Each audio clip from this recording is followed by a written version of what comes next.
জাতিসংঘের ৮০তম সাধারণ অধিবেশন উপলক্ষে বিশ্বের বিভিন্ন দেশ এবং প্রতিষ্ঠানের প্রতিনিধিরা শুরু করেছেন যুক্তরাষ্ট্রের নিউ ইয়র্কে। ম্যানহাটনে জাতিসংঘ ভবনের সামনে গত ২ সপ্তাহ ধরে ইহুদিরা ফিলিস্তিন রাষ্ট্রের পক্ষে কর্মসূচি পালন করছেন।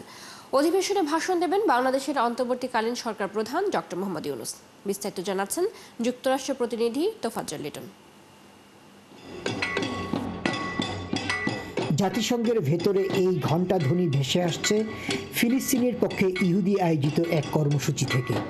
গাজায় যুদ্ধ বন্ধ ও ফিলিস্তিনি রাষ্ট্রের পক্ষে আন্দোলন করছেন ইহুদি রাব্বি অর্থাৎ তাদের ধর্মীয় নেতারা।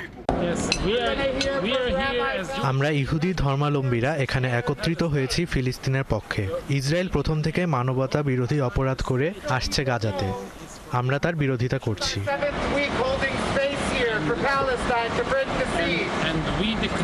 জাতিসংঘ অধিবেশনের প্রাথমিক কার্যক্রম শুরু হয়েছে ৯ সেপ্টেম্বর।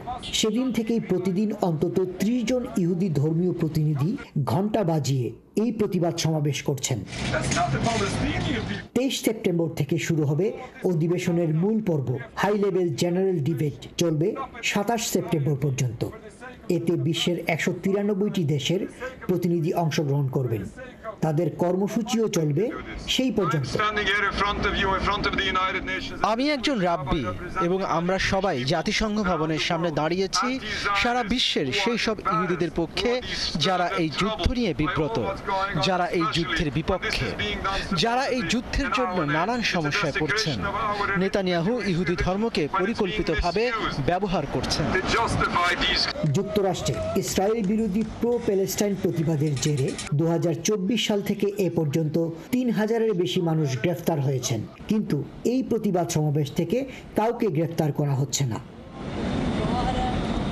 বাংলাদেশের অন্তর্বর্তীকালীন সরকার প্রধান ডক্টর মোহাম্মদ ইউনূস রাষ্ট্রের পক্ষে অধিবেশনে ভাষণ দেবেন ২৬ সেপ্টেম্বর।